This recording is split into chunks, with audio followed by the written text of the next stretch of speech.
मी श्वेता, तुम्ही पाहताय न्यूज 18 लोकमत. मुद्दा महाराष्ट्राचा मध्ये तुमचं स्वागत.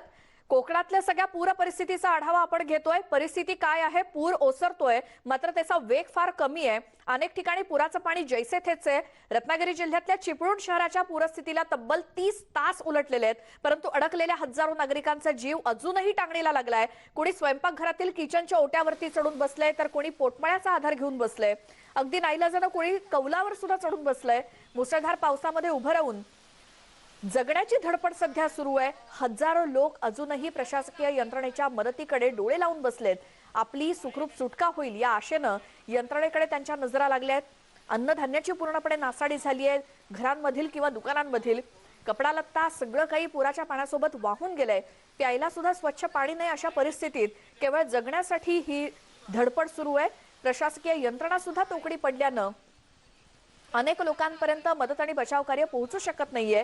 एकीकडे चिपळूणातली ही दृश्य आपण पाहतोय, जिथे कारच्या कार अशा पाण्याच्या लोंढ्यासोबत वाहून गेल्या, तर दुसरीकडे नागरिकांचा जीव वाचवण्यासाठी एकमेकांच्या मदतीने जी काही धडपड सुरू होती. एका युवतीला असा इमारतीच्या गच्चीवरती दोरीच्या साह्यानं ओढून घेतलं जात होतं, मात्र अगदी शेवटच्या क्षणाला तिचा हात सुटला आणि पुन्हा ती मुलगी पुराच्या पाण्यामध्ये पडल्याची ही दृश्य अतिशय अंगावर काटा आणणारी अशी आहेत. चिपळूण असेल किंवा खेड असेल, दोन्ही ठिकाणी सध्या परिस्थिती काही अंशी नियंत्रणात आल्याचं दिसतंय, मात्र अजूनही पूर हा ठिकठिकाणी कायम आहे. जी पुराच्या पाण्याची पातळी होती ती 4 ते 5 फुटांनी फक्त कमी झालेली आहे, मात्र पुराचं पाणी हे जैसे थेच आहे.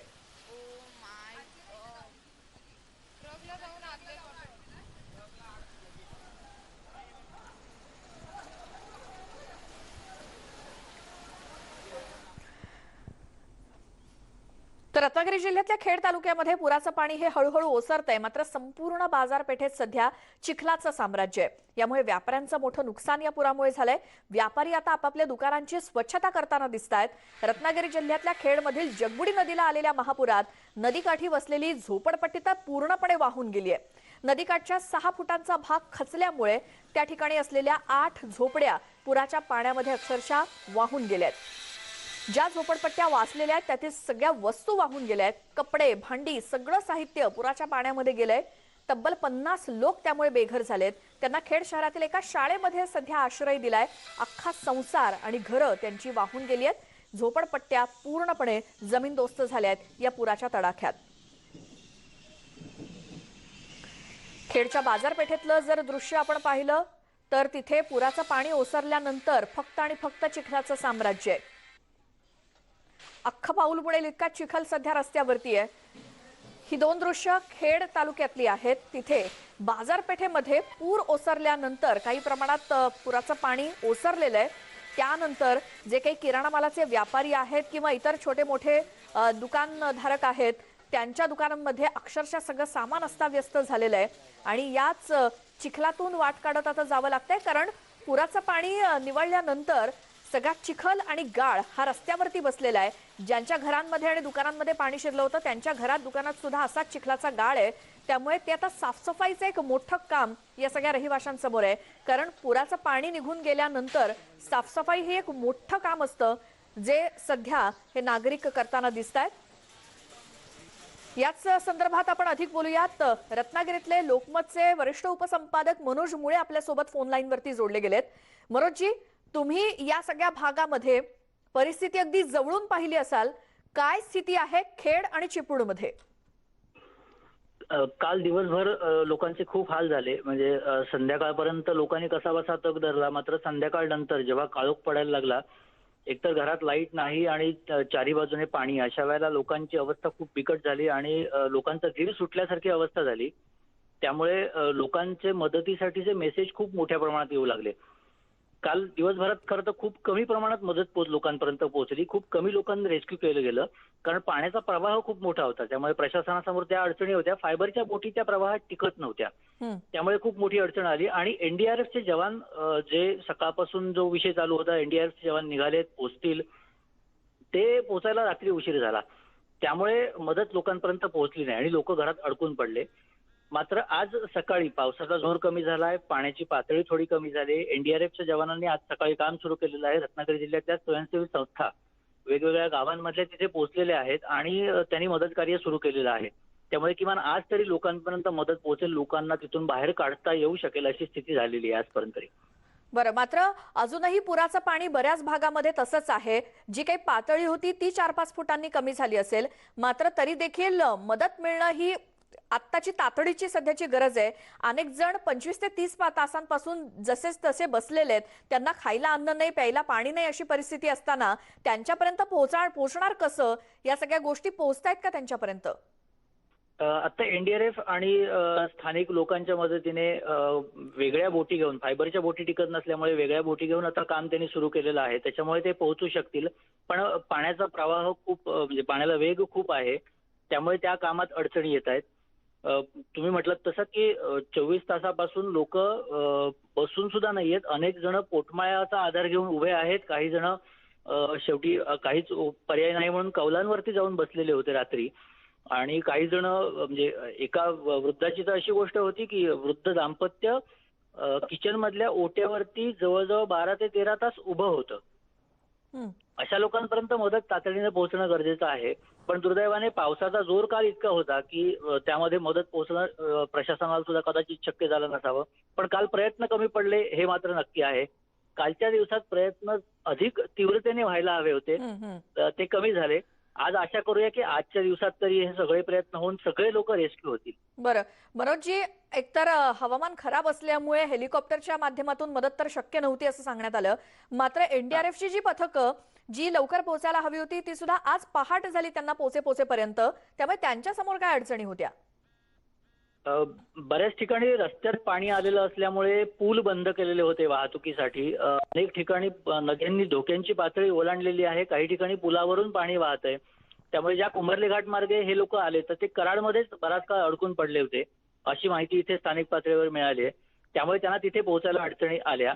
आणि आता दुसरी तिथली अडचण त्यांच्या समोरची अशी येणार आहे की प्रत्येक घरापर्यंत पोहोचणं गरजेचं आहे. आणि चिपळूणचा जर का बाजारपेठ आणि दाट एरिया जो आहे तिथे लोकवस्ती आणि घरं जवळ जवळ आहेत. अशा ठिकाणी मदत पोहोचणं किंवा या एनडीआरएफच्या जवानांना तिथे पोहोचताना अडचण येणार आहे. जी, मनोज मुळेजी, खूप धन्यवाद. तुम्ही न्यूज 18 लोकमतशी बोललात आणि ही सगळी माहिती रत्नागिरी जिल्ह्यातल्या एकंदरीतच परिस्थितीबद्दल दिलीत त्याबद्दल. तर सध्या खेड असेल किंवा चिपळूण या दोन्ही भागामध्ये 30 तास उलटून गेलेले आहेत. या पुराचा वेढा या दोन्ही शहरांना पडलेला आहे.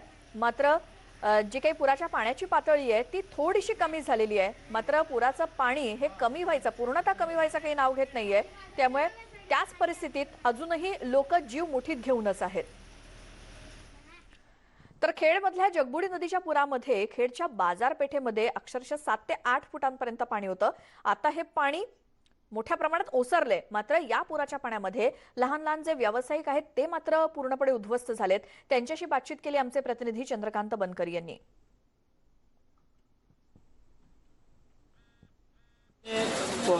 या ठिकाणी जगबुडी नदीचा पूर आला आणि खेडच्या बाजारपेठेत 7 ते 8 फूट पाणी साचलं. आता थोडंसं पाणी कमी झालेलं आहे. मात्र जे लहान लहान व्यापारी आहेत ते मात्र या ठिकाणी उद्ध्वस्त झालेले आहेत. माझ्या पाठीमागे आपण बघू शकतो की या ठिकाणी एक छोटंसं चहाचं दुकान आहे आणि ते चहाच्या दुकानामध्ये पाणी शिरलं. त्यामुळे त्यांच्यात चहा बनवणाऱ्या मशनी असतील, फ्रीज असेल, हे सर्व जे आहे हे या ठिकाणी उद्ध्वस्त झालेलं आहे. अनेक वस्तू या ठिकाणी पुराच्या पाण्यात वाहून गेल्या आहेत. माझ्या या बाजूला जर बघितलं तर आपल्याला अंदाज येईल की आता संपूर्ण चिखलाचं साम्राज्य जे आहे ते या खेडमध्ये आहे. आणि काल ही बाजारपेठ पूर्ण पाण्याखाली होती. अजूनही पुराचा धोका टळलेला नाही. पूर अजून आहे. जगबुडी नदीची धोक्याची पातळी अजून आहे. आपल्यासोबत काही दुकानदार, छोटे छोटे दुकानदार आहेत. आपण त्यांना विचारूया. मला सांगा, काय नेमकं तुमचं दुकान आहे, काय नुकसान झालं? चहाचं दुकान आहे छोटंसं. त्याच्यात सगळं फ्रीज बुडाला, फ्रीजमध्ये पाणी गेला, कप गेली, पुन्हा इलेक्ट्रिक सामान काही शेगडी वेगळी, सिलेंडर वगैरे सगळं दूध खराब झालं. सगळं बिस्किट होती ती भिजली. तुम्हाला आधी इशारा मिळाला नव्हता पाणी अचानक? पाण्याचा नाही, अचानक पाणी आलं. इशारा दिले होते नगरपालिकेने की पाणी भरण्याची शक्यता आहे. तरी पण तो रात्री अचानक पाणी भरलं. एवढे असं वाटलं हां येईल असं वाटत नव्हतं. 11 वाजता आम्ही खाली आलो तेव्हा पाणी दुकानात होतं. पूर्ण आता तुमचं दुकान आहे पूर्ण आता उद्ध्वस्त झालं. उद्ध्वस्त झालं, काहीच शिल्लक नाही. बाकी इलेक्ट्रिक सामान सगळंच गेलं, नुकसान झालं, दूध गेला. आपण बघतोय की छोटे छोटे व्यापारी आहेत, त्यांचा या पुराच्या पाण्यानं संपूर्ण व्यवसाय जो आहे हा पुराच्या पाण्यात वाहून गेल्याचं आपल्याला पाहायला मिळतं. चंद्रकांत बनकर, न्यूज 18 लोकमत, खेळकर. एकतर कोकणामध्ये कोरोनाचं संकट होतंच, त्याचा सामना करता करता हे पुन्हा एकदा अस्मानी संकट येऊन कोसळलं. त्यामुळे दुहेरी संकट या खेड किंवा चिपळूणकरांवरती कोसळलंय सध्या असंच म्हणायला हरकत नाही. दुसरीकडे रायगड जिल्ह्यातल्या महाड तालुक्यात सुद्धा सावित्री नदीला पूर आलाय. सावित्री नदीला आलेल्या महापुरामुळे महाड शहर पूर्णपणे पाण्याखाली गेलं. महाड शहरातील हजारो नागरिक महापुराच्या पाण्यानं वेढले गेलेत. वीज पुरवठा खंडित झालाय, मोबाईलला नेटवर्क नाही. अशा परिस्थितीमध्ये नागरिक सुद्धा अगदी भयभीत झालेत. त्यांना सुरक्षित बाहेर काढण्यासाठी एनडीआरएफ, एसडीआरएफनं रेस्क्यू ऑपरेशन आज पहाटेपासूनच सुरू केलंय. महाड शहराच्या उत्तरेला सावित्री नदीच्या महापुराचं पाणी हे तब्बल 10 किलोमीटरपर्यंत भागामध्ये पसरलं होतं आणि नदीच्या उत्तरेला एनडीआरएफच्या जवानांनी रेस्क्यू ऑपरेशन सुरू केलंय. ही रायगड जिल्ह्यातल्या महाडमधली दृश्य आहेत. तिथे एनडीआरएफचं पथक आज पहाटे पोहोचलं आणि त्यानंतर बचाव कार्याला सुरुवात झाली आहे. महाडमध्ये कानाकोपऱ्यात कुठेही जिथे नागरिक अडकलेले असतील त्यांना शोधून काढण्याचं आव्हान अशासाठी आहे की मोबाईलला रेंज नाही, त्यामुळे कोणत्याही प्रकारे कॉन्टॅक्ट होणार नाहीये. जर कोण कुठल्या भागामध्ये अडकलेला असेल तर त्याची कल्पना एनडीआरएफच्या जवानांना सुद्धा येणार नाही. त्यामुळे या सगळ्या लोकांना शोधून काढून त्यांना सुरक्षित ठिकाणी नेण्याचं आव्हान आहे. एनडीआरएफच्या जवानांनी सांगितलं, जोपर्यंत शेवटची व्यक्ती या पुरामध्ये अडकलेली सापडत नाही तोपर्यंत आमचं हे बचाव कार्य सुरूच राहील. मात्र ज्या काही बोटी आहेत जवानांच्या, एनडीआरएफ आणि एसडीआरएफच्या, त्या बोटींच्या माध्यमातून अडकलेल्या लोकांना त्यांच्या घरामधून किंवा घराच्या कौलावरती जे काही नागरिक चढून बसलेले दिसत आहेत त्यांना थेट बोटीमध्ये घेतलं जात आहे. लहान मुलं सुद्धा त्याच्यामध्ये आहेत आणि या सगळ्यांना सुरक्षित ठिकाणी नेलं जात आहे.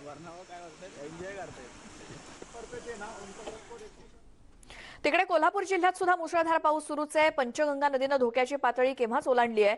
कोल्हापूर जिल्ह्यातील तब्बल 111 बंधारे पाण्याखाली गेलेत. अनेक गावांचा संपर्क तुटलाय. एनडीआरएफच्या 2 तुकड्या कोल्हापुरामध्ये आधीच तैनात ठेवण्यात आल्या आहेत. दुसरीकडे कोल्हापूर राष्ट्रीय महामार्ग बंद पडलेला आहे. पाण्यामुळे हा बंद ठेवावा लागलेला आहे. त्यामुळे वाहनांच्या लांबच लांब रांगा या कोल्हापूरच्या महामार्गावरती सध्या दिसत आहेत.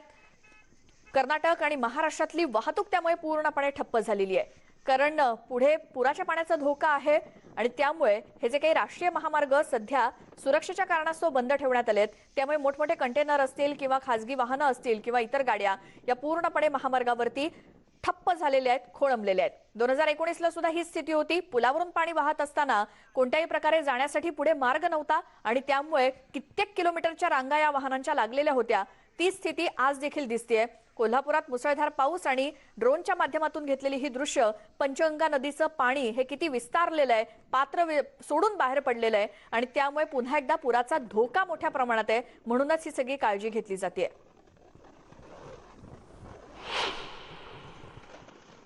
कोल्हापूर शहरासह जिल्ह्यात मुसळधार पाऊस सुरू आहे. धरण क्षेत्रात पाऊस सुरू आहे, त्यामुळे राष्ट्रीय महामार्ग पूर्णपणे बंद झालेला आहे. पुणे बेंगलोर राष्ट्रीय महामार्गावरची वाहतूक पूर्णपणे आता ठप्प झालेली आहे. मी सध्या आहे कोल्हापूर आणि कागलच्या दरम्यान. आपण जर रस्ता पाहिला तर दोन्ही बाजूला वाहनांच्या रांगा लागल्यात. हा समोरचा जो रस्ता आहे हा कोल्हापूरकडे जाणारा रस्ता आहे आणि मोठे कंटेनर ट्रक्स असतील ते सगळे या ठिकाणी अडकलेले आहेत. आता आपण पाहतोय आणि मांगूर फाटा जो आहे त्या ठिकाणी दूधगंगा आणि वेदगंगा या दोन्ही नद्यांचं पाणी जे आहे ते राष्ट्रीय महामार्गावर आलेलं आहे. आपण पाहतोय भारतीय सैन्य दलाच्या या गाड्या आहेत त्या देखील या ट्रॅफिकमध्ये अडकलेल्या आहेत. या 2 गाड्या आपल्याला दिसतात, त्यामध्ये भारतीय सैन्य दलाचे जवान देखील आहेत आणि ते देखील अडकले. आणि दुसऱ्या बाजूला आपण पाहतो ही गोकुळच्या पशुखाद्याची गाडी आहे, ती देखील या ठिकाणी अडकून पडली आणि पाठीमागे जर आपण पाहिलं तर इथपर्यंत लांब नजर जाईल तिथपर्यंत वाहनांच्या या मोठ्या रांगा दिसत आहेत. हा समोरचा रस्ता आहे तो कागल आणि बेळगावकडे जाणारा रस्ता आहे आणि अनेक ठिकाणी पोलीस देखील तैनात करण्यात आलेले आहेत. कारण एकतर वाहतूक दुसऱ्या मार्गाने जायचा देखील प्रयत्न केला जातोय. आपण समोर पाहतोय हा रस्ता कनेरीवाडी भागातला रस्ता आहे, त्या ठिकाणी देखील वाहनं जायचा प्रयत्न करतात आणि दुसऱ्या बाजूला आपण या ठिकाणी पाहतोय की अशा पद्धतीनं वाहनांच्या मोठ्या या रांगा लागलेल्या आहेत आणि या रांगा अनेक किलोमीटरपर्यंत जाऊन पोहोचलेल्या आहेत. जवळपास 10 किलोमीटरपर्यंत या वाहनांच्या रांगा लागलेल्या आहेत. किनी टोल नाका असेल किंवा कोगनोळी टोल नाका असेल तिथून देखील वाहनं सोडली जातात. म्हणजे कोल्हापूरपासून जवळपास 15 ते 20 किलोमीटर मागं म्हणजे पुण्याच्या साईडला वाहनांच्या रांगा लागल्यात आणि कोल्हापूरपासून बेळगाव साईडला देखील वाहनांच्या रांगा लागल्यात. दोन्ही टोल नाक्यांवरनं कुठलीही वाहनं सोडली जात नाहीत. अनेक प्रवासी देखील यामध्ये अडकलेत. लक्झरी बसेस आहेत, एसटी महामंडळाच्या ज्या बसेस आहेत त्या देखील अडकल्यात आणि ट्रक्स कंटेनर्स जे आहेत ते देखील अडकलेले आहेत. त्यामुळे एकंदरीत जर पाहिलं तर चित्र या वाहनांच्या रांगा कधी कमी होतील हे सांगता येत नाही. पण जोपर्यंत महामार्गावरचं पुराचं पाणी कमी होत नाही तोपर्यंत ही वाहतूक ठप्पच राहणार आहे. संदीप राजगोळकर, न्यूज 18 लोकमत, कागल, कोल्हापूर. कोल्हापूर जिल्ह्यामध्ये मुसळधार पाऊस तर आहेच. पंचगंगा नदीनं धोक्याची पातळी ओलांडली आहे. कोल्हापूर जिल्ह्यातील तब्बल 111 बंधारे पाण्याखाली गेलेत. अनेक गावांचा संपर्क तुटलाय. एनडीआरएफच्या 2 तुकड्या कोल्हापूर जिल्ह्यात तैनात आहेतच. दुसरीकडे कोल्हापूर किंवा पुणे बेंगळुरू राष्ट्रीय महामार्ग बंद आहे. पुराच्या पाण्यामुळे हा महामार्ग बंद ठेवण्यात आलेला आहे. त्यामुळे वाहनांच्या लागलेल्या रांगा आपण आता पाहिल्या. कर्नाटक आणि महाराष्ट्रातली वाहतूक पूर्णपणे ठप्प झाली आहे. तर दुसरीकडे सांगलीमध्ये देखील जिल्हा पोलीस प्रमुखांनी परिस्थितीची पाहणी केली. अतिवृष्टी आणि धरण पाणलोट क्षेत्रामध्ये मुसळधार पाऊस सुरू असल्यामुळे पाण्याचा विसर्ग आता मोठ्या प्रमाणात सुरू करण्यात आलाय. त्यामुळे आजूबाजूच्या परिसरातील नागरिकांसाठी खबरदारीचा उपाय म्हणून काही योजना करण्यात आलेल्या आहेत. काही गावातील आणि शहरातील नागरिकांनी स्थलांतरण केलंय. कृष्णा नदीच्या पाण्याची पातळी तब्बल 41 फुटांपर्यंत पोहोचली आहे आणि त्यामुळे जनजीवन पूर्णपणे विस्कळीत झालंय.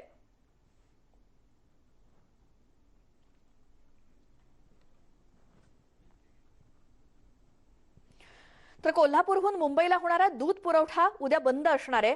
या पूर परिस्थितीचा दूध संकलन किंवा गोकुळ दूध संकलनावर सुद्धा परिणाम झालेला आहे. पुरामुळे ग्रामीण भागातील रस्ते बंद आहेत आणि हे रस्ते बंद असल्यामुळे दूध संकलन आणि विक्रीला त्याचा फटका बसलेला आहे. त्यामुळे उद्या मुंबईकरांना दूध मिळणार नाही अशी परिस्थिती उद्भवू शकते. कारण गोकुळच्या ज्या काही गाड्या असतील त्या मुंबईपर्यंत पोहोचू शकणार नाहीयेत. कारण राष्ट्रीय महामार्गच पूर्णपणे बंद आहेत पुराच्या या पाण्यामुळे. त्यामुळे उद्या दुधाची टंचाई मुंबई आणि परिसरामध्ये जाणवू शकते. कोल्हापूरहून मुंबईला होणारा दूध पुरवठा उद्या बंद असणार असल्याची महत्त्वाची बातमी. त्यामुळे गोकुळचं जे दूध कोल्हापुरातून मुंबईला सप्लाय केलं जातं त्या गोकुळच्या दूध पिशव्या उद्या मात्र मुंबईमध्ये त्याचा तुटवडा जाणवू शकतो. ही यावेळची महत्त्वाची बातमी.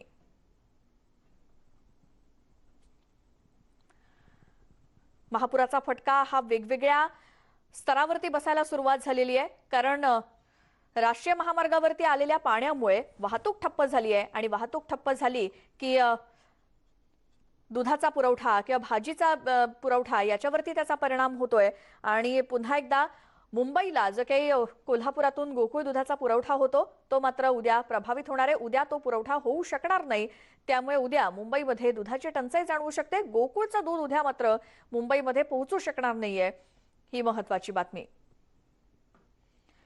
पुरामुळे ग्रामीण भागातले रस्ते बंद आहेत. त्याचसोबत कोल्हापूरशी जे काही महामार्ग जोडले जातात ते पूर्णपणे पुराचं पाणी आल्यामुळे बंद आहेत, बंद ठेवावे लागलेत. वाहनांच्या मोठमोठ्या रांगा लागल्यात.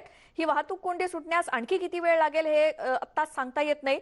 मात्र त्यामुळे कोणत्याही वस्तूंचा सप्लाय हा कोल्हापूर किंवा त्या भागातून मुंबईकडे येणारा हा पूर्णपणे ठप्प होणार आहे. एक छोटासा ब्रेक आपण इथे घेतोय. पाहत राहा मुद्दा महाराष्ट्राचा. मात्र ब्रेकवर जाण्यापूर्वी एक महत्त्वाची आठवण ती म्हणजे तुम्ही कुठेही असलात आणि तुम्हाला जर न्यूज 18 लोकमतची एखादी बातमी पुन्हा पाहायची असल्यास न्यूज 18 लोकमतच्या YouTube चॅनलला सबस्क्राईब करा. तिथे तुम्हाला पुन्हा पाहायला मिळेल. फेसबुक आणि ट्विटरवरती सुद्धा आम्हाला फॉलो करत राहा.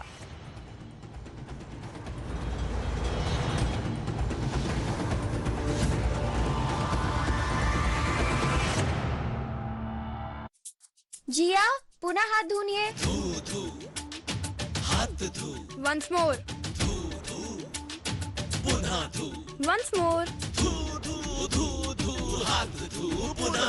झाली साफसफाई आणि सेफ सफाई.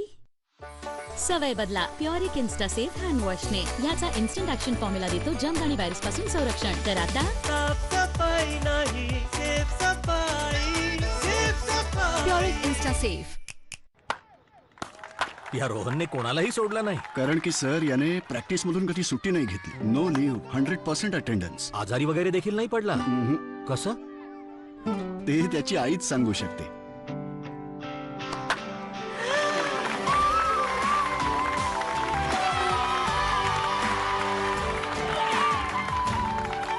ज्या घरांमध्ये डेटॉल दररोज वापरलं जातं तिथे लोक कमी आजारी पडतात. डेटॉल, बी 100% शुअर.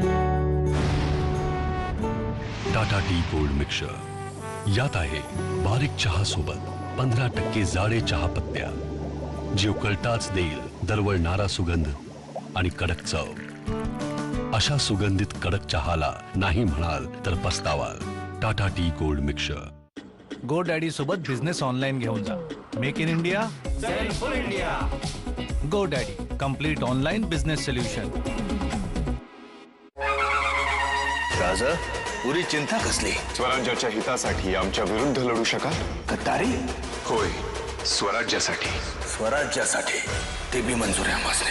काका, जय भवानी जय शिवाजी नवी मालिका 26 जुलैपासून दररोज रात्री 10 वाजता स्टार प्रवाहवर. महाराष्ट्रातल्या महत्त्वाच्या घडामोडी असो वा राजकीय हालचाली, मराठवाड्यातील शेतकऱ्यांपासून मुंबई पुण्याच्या कॉर्पोरेट वर्ल्ड पर्यंतच्या सर्व अपडेट पहा मुलुक महाराष्ट्र दररोज संध्याकाळी 6:56 फक्त न्यूज 18 लोकमतवर. प्रायोजक उकाया advanced tubular technology inverter battery, Bharat की सबसे भरोसेमंद जॉनी तुलसी 51 ड्रॉप्स. पूर्वाचे ऍक्टिव्हर, आधुनिक शेतीसाठी आधुनिक स्प्रेडर आणि नसाका वॉटर प्युरिफायर. आजार हातांनी देखील पसरतात, म्हणून डेटॉल हँडवॉश, जो देतो सामान्य हँडवॉशच्या तुलनेत 10 पट बेटर जर्म प्रोटेक्शन. एकटा डेटॉल हँडवॉशच आहे इंडियन मेडिकल असोसिएशन द्वारे प्रमाणित. डेटॉल हँडवॉश असेल घरी तर आजाराची भीती कमी. 130 वर्ष वय असणाऱ्याला भविष्याबद्दल काय माहित असेल? बरच काही माहित आहे. आता हेच पहा, आपला जनसेट हे फक्त विजेच्या निर्मितीचे साधन नाही, तर तो आहे भरवशाचा साथी. आयुष्यात आपण कोठे चाललो आहोत व कोणाबरोबर चाललो आहोत हे महत्वाचे. ही वाटचाल आहे अशा भविष्याकडे जिथे संभावना होतात अमर्यादित. जबरदस्त गरमी, वरून घाम आणि जर्म्स. इंटेन्स गरमीसाठी आहे नवीन डेटॉल इंटेन्स कूल. यामध्ये आहे डबल मेंथॉल, जो देतो आयसी कूलिंग आणि हा वाचवतो दुर्गंध पसरवणाऱ्या जर्म्स पासूनही. होऊन जा एक्स्ट्रा कूल आणि जर्म्स नजा विसरून. Life is full of surprises. Just shake them off with Cotton King Anti-Stain. The stain-resistant trousers in 100% cotton.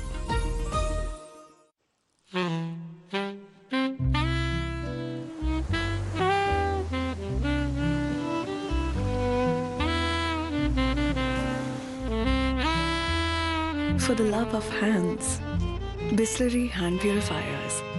हाथों को रखे safe and soft.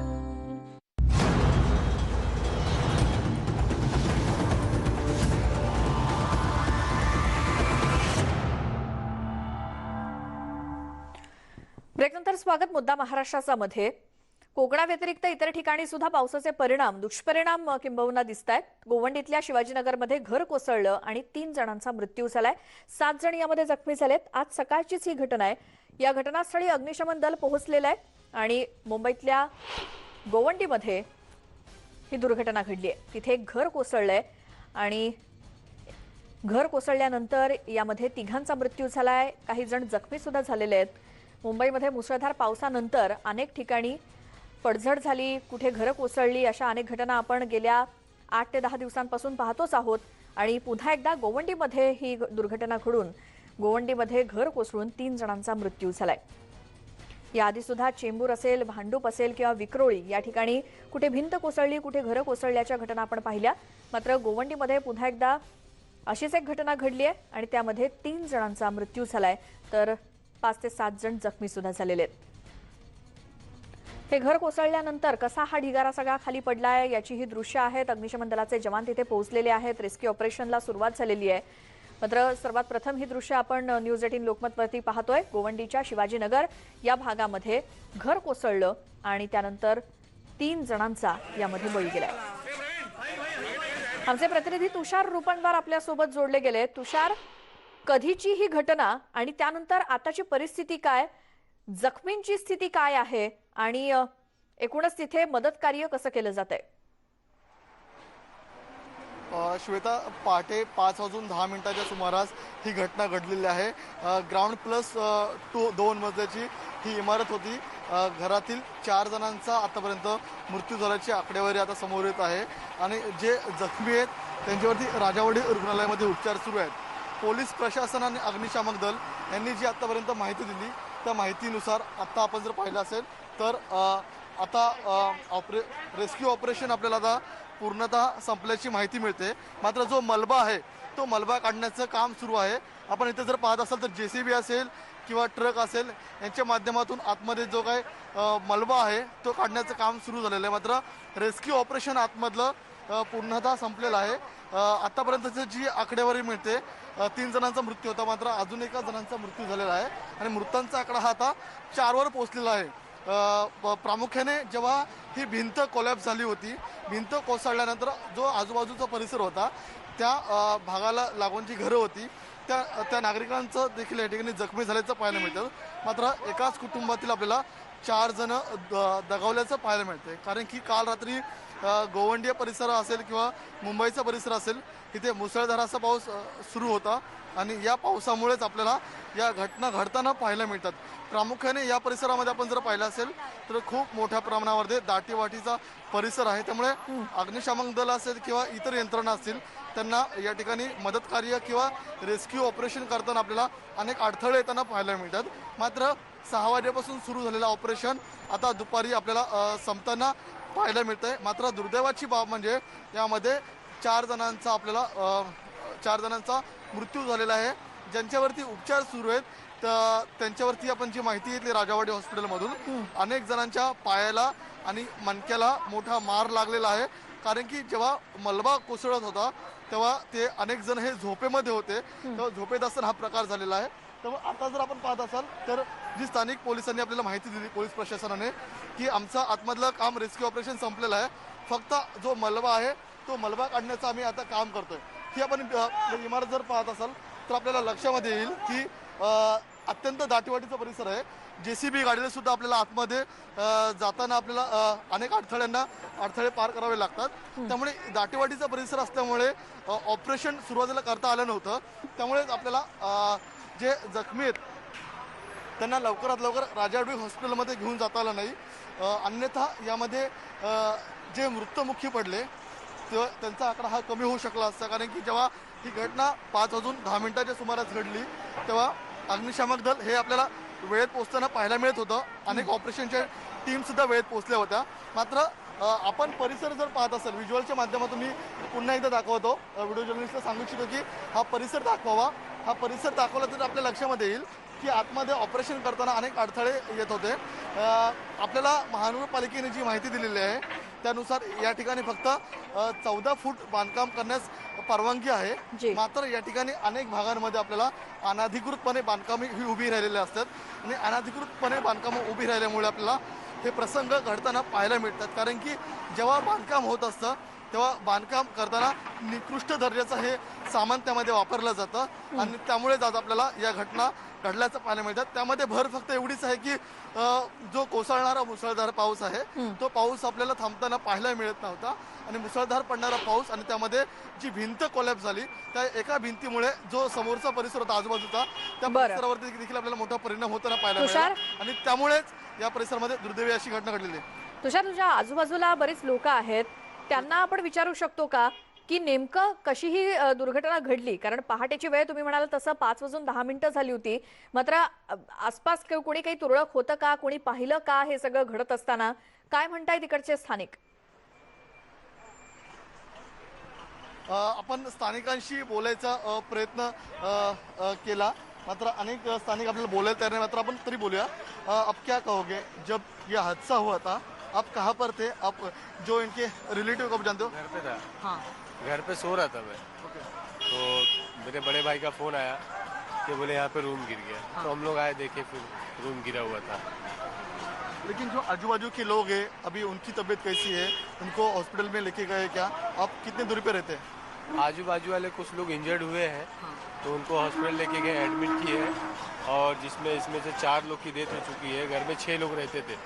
6 में से 4 लोग की डेथ हो चुकी है और 2 लोग बचे हुए, जिसमें लड़के की जो मेन ऑनर है उसकी माँ है और मेन ऑनर है वो बचा है, बाकी 4 लोग डेथ हो गए।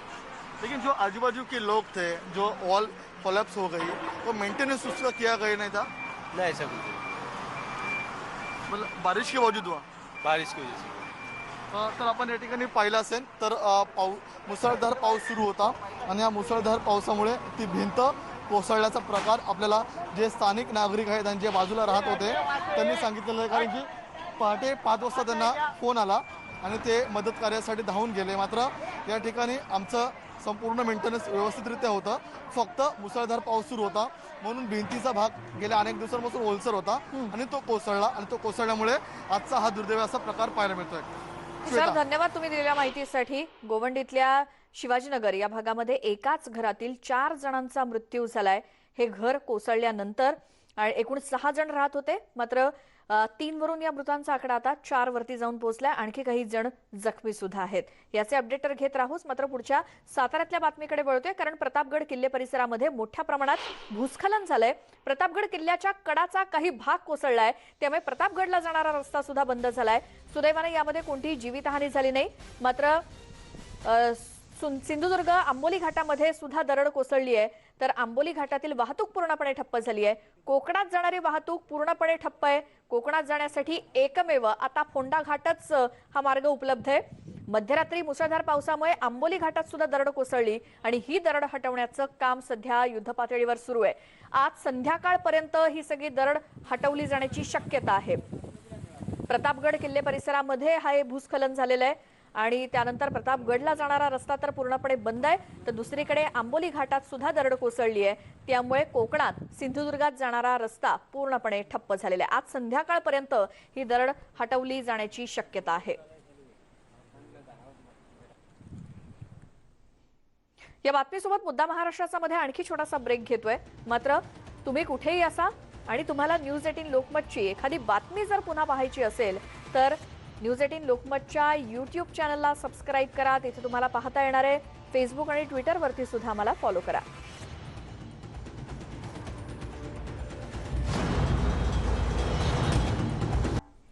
ब्रेकनंतर स्वागत मुद्दा महाराष्ट्राचा मध्ये. रत्नागिरी जिल्ह्यातील पूर परिस्थितीची माहिती आपण कालपासूनच घेतोय. मात्र सध्या पावसाची आणि पुराची काय स्थिती आहे पाहूयात ग्राफिक्सच्या माध्यमातून.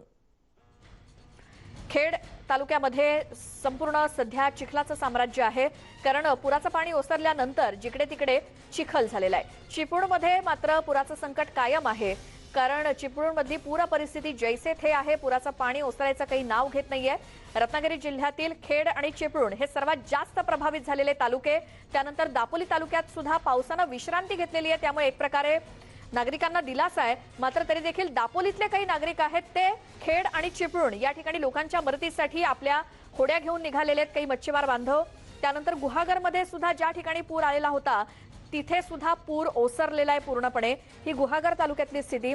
संपूर्ण रत्नागिरी जिल्हा हा प्रभावित झालाय काही अंशी, आणि खास करून खेड आणि चिपळूण या 2 भागांमध्ये तर पुराचा सगळ्यात जास्त फटका बसलाय.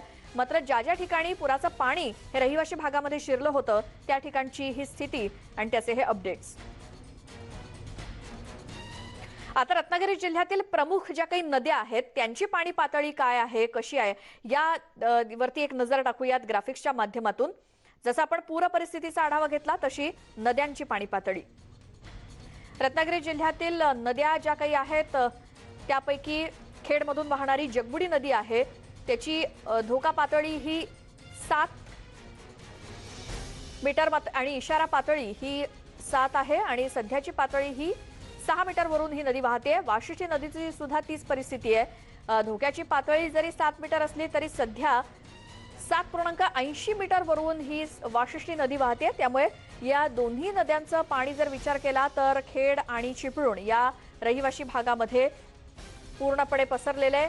काजळी नदी त्याची धोक्याची पातळी ही 18 मीटर आहे आणि सध्याची पातळी ही 19.74 म्हणजे धोक्याच्या पातळीवरूनच काजळी नदी वाहते. तर कोदवली नदी ही धोका पातळी 8.13 मीटर आहे आणि सध्याची पाण्याची पातळी ही 8.20 मीटर. त्यामुळे कोदवली नदी सुद्धा धोक्याच्या पातळी सोडूनच वाहते. तर शास्त्री नदी जी आहे कोकणातील, खास करून रत्नागिरी जिल्ह्यामध्ये शास्त्री नदी, त्याची धोका पातळी ही 7.8 मीटर आणि सध्या ही नदी 8.90 मीटर इतक्या पातळीनं वाहतीये. सोनवी नदी 8.6 मीटर इतकी धोक्याची पातळी आहे, मात्र 7.70 मीटर इतक्या प्रमाणात पाणी सोनवी नदीला सुद्धा आलंय. मुचकुंदी नदी जी आहे ती 4.5 मीटर इतकी धोक्याची पातळी आहे, मात्र 4.5 मीटर पर्यंत या पाण्याची पातळी पोहोचलेली आहे, त्यामुळे ती देखील पाण्याची पातळी वाढलेलीच आहे. बाव नदीचा विचार केला तर 11 मीटर इतकी धोक्याची पातळी आणि सध्या बाव नदी 12.90 मीटर इतक्या प्रमाणात वाहतीये. रत्नागिरीत एक बातमी आहे, ती म्हणजे कासार कोळवण या नदीवरचा जुना पूल वाहून गेलाय. पुलाचा वाहून जाणारा भाग अक्षरशः दिसतोय. या दृश्यांमध्ये कोणतीही जीवितहानी यामध्ये झालेली नाही, मात्र हा लोखंडी पूल जो आपल्याला दिसतोय कासार कोळवण नदीवरचा, रत्नागिरीतला हा पूल आहे.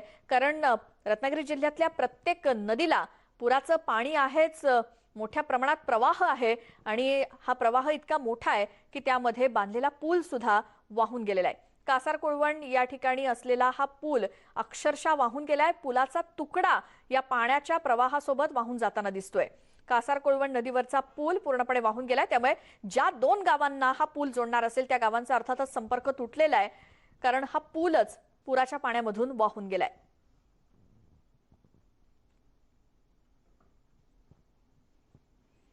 रत्नागिरीमध्ये पुराचा आणि या मुसळधार पावसाचा फटका हा बऱ्याच प्रमाणात प्रत्येक गोष्टीला बसतोय.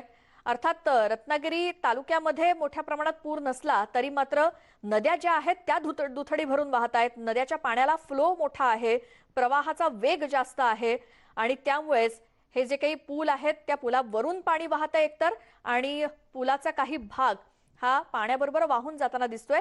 रत्नागिरीतील कासार कोळवण नदीवरचा हा पूल आहे आणि या पुलाचा अक्षरशः काही भाग हा पाण्यासोबत वाहून जाताना दिसतोय. हा पूल पूर्णपणे तुटून गेलाय, त्यामुळे 2 गावांचा संपर्क तर तुटलाय, मात्र पुराच्या पाण्यामध्ये अक्षरशः एक तकलादू वस्तू तुटून जावी अशा पद्धतीनं हा पुलाचा काही भाग कोसळलेला आहे किंवा या पाण्यामध्ये वाहून गेल्याचं दिसतंय. काही नागरिक हे आपल्या कॅमेऱ्यामध्ये या सगळ्या गोष्टी कॅमेराबद्ध कैद करत असतात, त्यानंतर ते आपल्यापर्यंत पोहोचतात आणि ही अशी दृश्य आम्ही न्यूज 18 लोकमतच्या माध्यमातून दाखवतोय. कारण मुसळधार पावसाचा फटका हा कोणकोणत्या गोष्टींना बसलाय, जनजीवन तर पूर्णपणे विस्कळीत झालंय आणि जर 2 गावांना जोडणारा पूलच अशा प्रकारे वाहून जात असेल तर गावांचा संपर्क तर तुटलाय. एका नदीच्या या काठावरून दुसऱ्या काठावरती जाणं त्यामुळे आता शक्य नाहीये. त्यामुळे जे काही पूल या नद्यांवरती बांधण्यात आलेले आहेत हे या पुराच्या पाण्यामुळे अक्षरशः वाहून जातानाचं हे चित्र. सुदैवाने यात कोणतीही जीवितहानी झालेली नाही, कारण या पुलाच्या वरून पाणी वाहत असल्यामुळे नागरिकांना तिथे जाण्यास मज्जावच करण्यात आलेला आहे. कारण अशा प्रकारच्या दुर्घटना केव्हाही कधी कशाही घडू शकतात आणि याचं गांभीर्य ओळखूनच तिथे अतिधाडस करून जाऊ नये असं आवाहन आम्ही देखील वारंवार करतोय. कासार कोळवण नदीवरचा पूल देखील असाच वाहून गेलेला आहे, कारण पुराच्या पाण्याचा प्रवाह इतका जबरदस्त आहे की त्यामध्ये हा मजबूत बांधलेला पूल सुद्धा तुटतो. म्हणजे काय गती आणि काय वेग असेल या पाण्याला आपण कल्पना करू शकतो.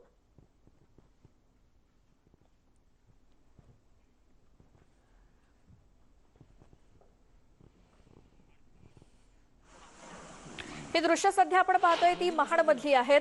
महाडमधली पूर परिस्थिती जैसे थेच आहे, कारण सावित्री नदीला आलेल्या पुराच्या पाण्याचा वेढा हा महाड शहराला अजूनही तसाच्या तसा आहे.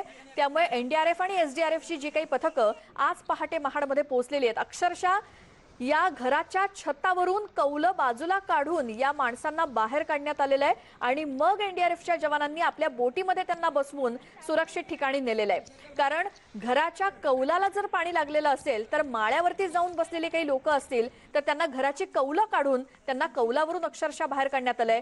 हे रेस्क्यू ऑपरेशन सध्या महाडमध्ये सुरू आहे. स्थानिकांच्या मदतीनं सुद्धा आणि एनडीआरएफच्या पथकाकडून सुद्धा अतिशय अंगावर काटा आणणारी ही दृश्य आहेत. कारण घराच्या दरवाजातून आपण बाहेर पडू शकत नाही आहोत, तशी स्थिती नाहीये, कारण घराच्या छपरापर्यंत पाणी पोहोचलेलं आहे. त्यामुळे त्या पाण्यातून बाहेर येण्यापेक्षा आता या एनडीआरएफच्या जवानांकडून घराची कौलं किंवा घराचे पत्रे बाजूला करून या छतावरनं त्यांना बाहेर काढलं जात आहे आणि मग आपल्या बोटीमध्ये बसवून त्यांना दुसऱ्या ठिकाणी नेलं जात आहे.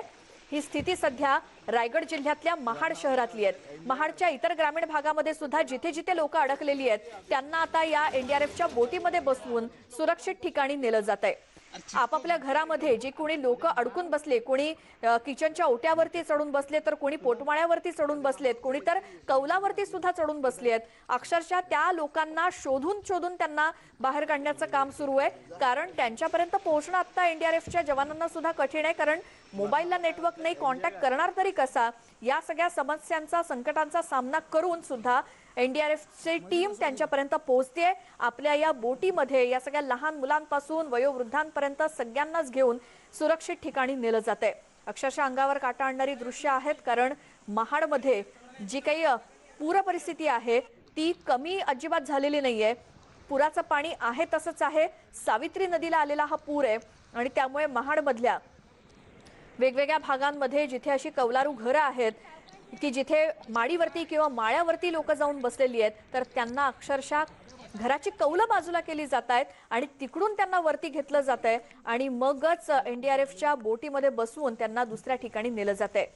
अक्षरशः लोक सुद्धा भयभीत झाली आहेत. कारण आता 30 तास उलटून गेलेले आहेत आणि या पुराचं पाणी आत्ता कमी होईल, नंतर कमी होईल अशी वाट बघत असताना पाणी काही कमी व्हायचं चिन्ह दिसत नाहीये. त्यामुळे आता करायचं काय? अक्षरशः आम्हाला कोणतरी वाचवायला येईल याच्या प्रतीक्षेमध्ये ही सगळे लोक आहेत. हे सगळे नागरिक जीव मुठीत धरून आतापर्यंत 30 तास काही न खाता पिता त्यांनी काढलेले आहेत. मात्र आता त्यांना तातडीची गरज आहे.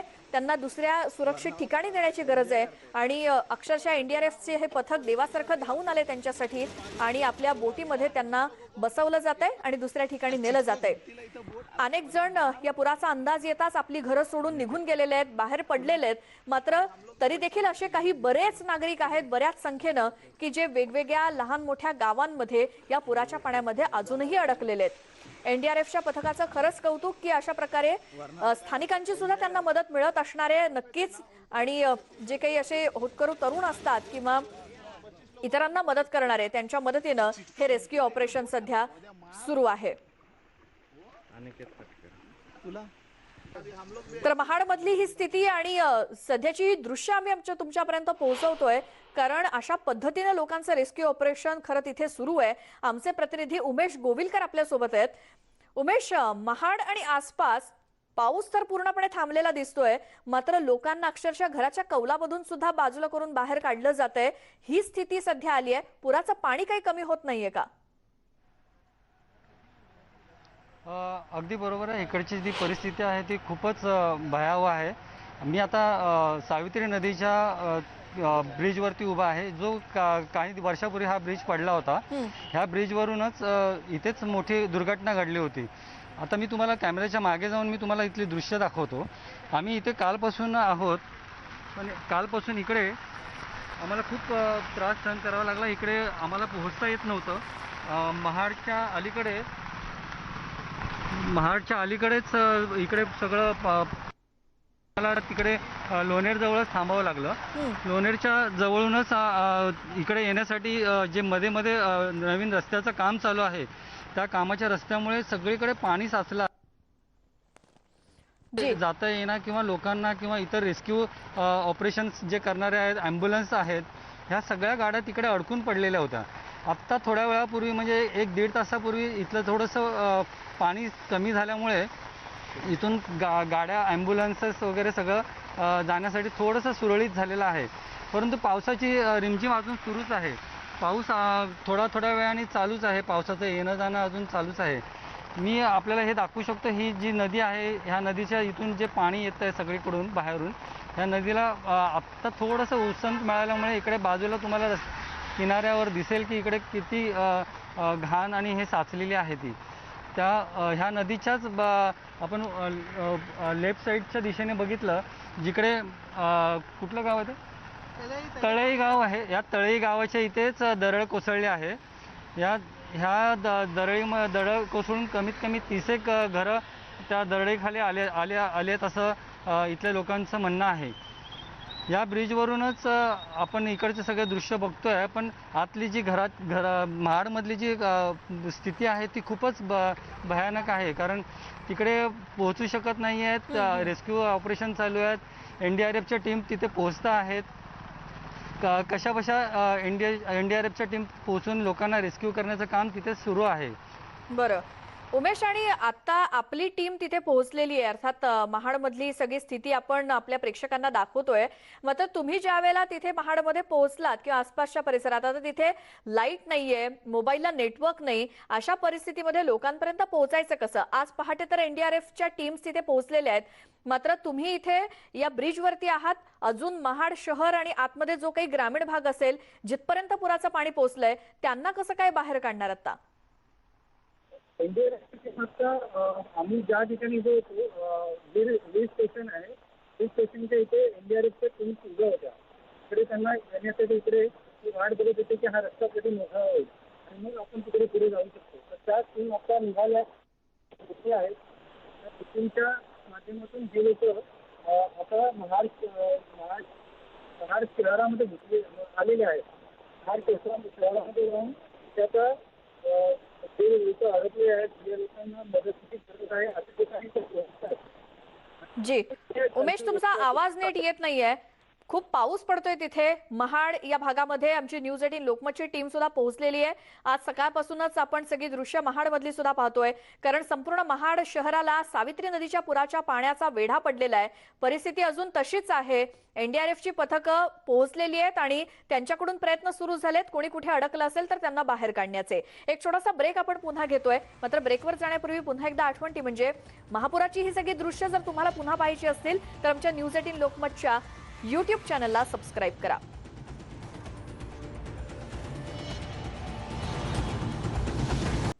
ब्रेकनंतर स्वागत.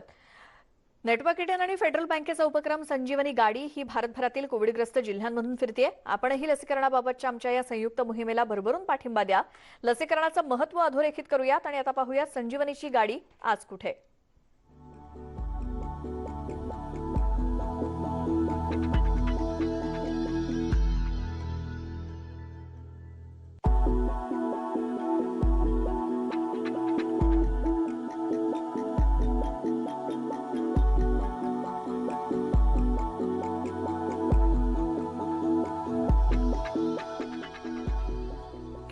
यासोबतच मुद्दा महाराष्ट्राचा मध्ये आपण इथेच थांबणार आहोत. मात्र महत्त्वाची आठवण जाता जाता ती म्हणजे या बुलेटिन दरम्यानची एखादी बातमी तुम्हाला पुन्हा पाहायची असल्यास न्यूज 18 लोकमतच्या YouTube चॅनलला सबस्क्राईब करा. फेसबुक आणि ट्विटरवरती आम्हाला फॉलो करा.